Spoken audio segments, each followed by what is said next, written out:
వాళ్ళ ప్రేమ అభిమానాలు కానీ చూస్తుంటే మా వైఎస్ఆర్ కాంగ్రెస్ పార్టీ యొక్క లక్ష్యం 175కు 175 అన్నటువంటిది అతిశయోక్తి కాదు అన్నటువంటి విషయం స్పష్టంగా చూస్తాం. తప్పకుండా కందుకూరు అసెంబ్లీ నియోజకవర్గాన్ని వైఎస్ఆర్ కాంగ్రెస్ పార్టీ కైవసం చేసుకుంటుంది అన్నటువంటి విషయంలో ఎటువంటి మాకు సందేహం లేదు. మాకు మన ఇప్పటి ఎమ్మెల్యే అన్నయ్య మహిదర్ రెడ్డి అన్న పూర్తిగా మాకు సపోర్ట్ చేస్తున్నారు. ఆయన సహాయ సహకారాలతో కందుకూరు నియోజకవర్గాన్ని తప్పకుండా కైవసం చేసుకుంటామని నేను ఘంటాపదంగా చెప్తా ఉన్నాను. నేను ఎంపీగా మధుసూదన్ యాదవ్ గారు ఎమ్మెల్యేగా ఎన్నికైన తర్వాత కందుకూరు ప్రజలకు నేను హామీ ఇస్తా ఉన్నాను. ప్రతి 6 నెలలకు ఒకసారి జిల్లాలో ప్రజా దర్బార్ నిర్వహించడం జరుగుతుంది. ప్రతి 6 నెలలకు ఒకసారి జాబ్ మేళా నిర్వహించడం జరుగుతుంది.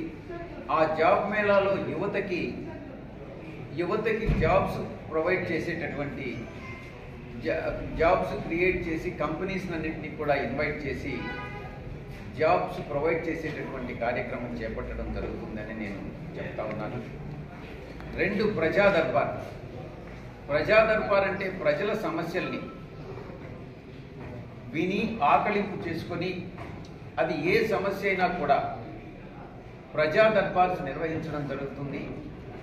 గారు పార్టిసిపేట్ చేస్తాం. ప్రజల నుంచి సమస్యలన్నింటినీ విని వాటికి పరిష్కారం నివృత్తి చేస్తామని తెలియజేసుకుంటా ఉన్నాం.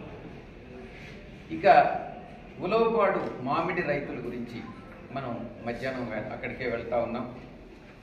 అక్కడ కేంద్ర నిధులతో ఒక ఫుడ్ ప్రాసెసింగ్ ప్లాంట్ ఏర్పాటు చేసేటటువంటి ప్రయత్నం చేసి కృషి చేసి తప్పకుండా విజయం సాధిస్తామనని నేను ఈ సందర్భంగా తెలియజేసుకుంటా ఉన్నాను.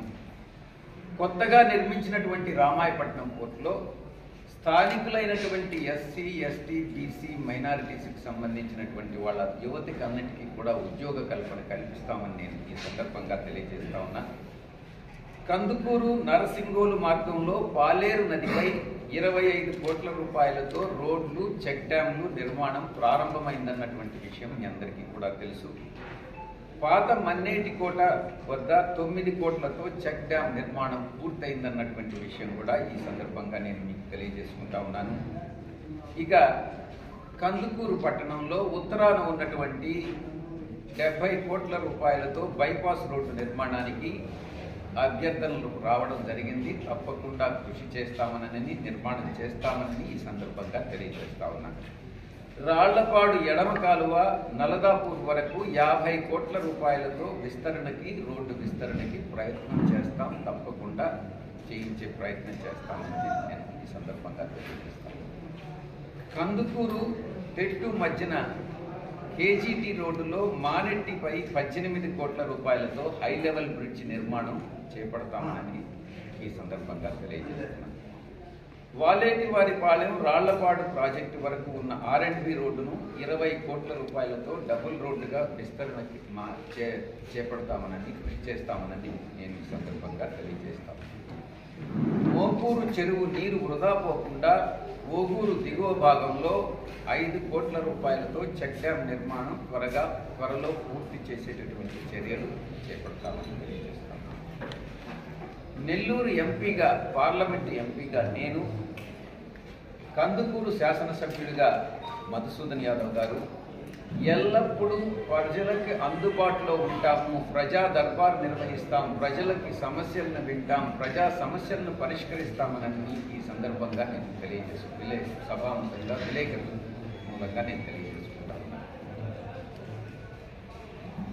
మేము తిరిగి అధికారంలోకి వచ్చిన తర్వాత ఇంతవరకు మనం చేపట్టినటువంటి సంక్షేమ పథకాలు అయితేనేమి, అభివృద్ధి పథకాలు అయితేనేమి, అంతకన్నా మెరుగైనటువంటి సంక్షేమ పథకాలు, మెరుగైనటువంటి అభివృద్ధి పథకాలను చేపట్టి కందుకూరు నియోజకవర్గ, నెల్లూరు పార్లమెంటు నియోజకవర్గ రూపురేఖలను మారుస్తామన్నటువంటి విషయాన్ని మీకు తెలియజేస్తున్నాను. అనేటువంటిది అతిశయోక్తి కాదు. తప్పకుండా కేంద్రం నుంచి ఎటువంటి నిధులు రాబట్టి మన నెల్లూరు పార్లమెంటు రూపురేఖలు మార్చాలో దానికి అహర్నిశాలు కృషి చేస్తానని రాష్ట్ర స్థాయిలో మా మధుసూదన్ యాదవ్ గారు కృషి చేస్తారని నేను సందర్భంగా తెలియజేస్తా ఉన్నాను. 2010 వైఎస్ఆర్ కాంగ్రెస్ పార్టీ అభ్యర్థిని గెలిపించినటువంటి కందుకూరు ప్రజలు ఇప్పుడు మూడోసారి కూడా మా యొక్క అభ్యర్థి మధుసూదన్ యాదవ్ గారిని గెలిపిస్తారని నేను అత్యంత విశ్వాసంతోనే ఉంటాను.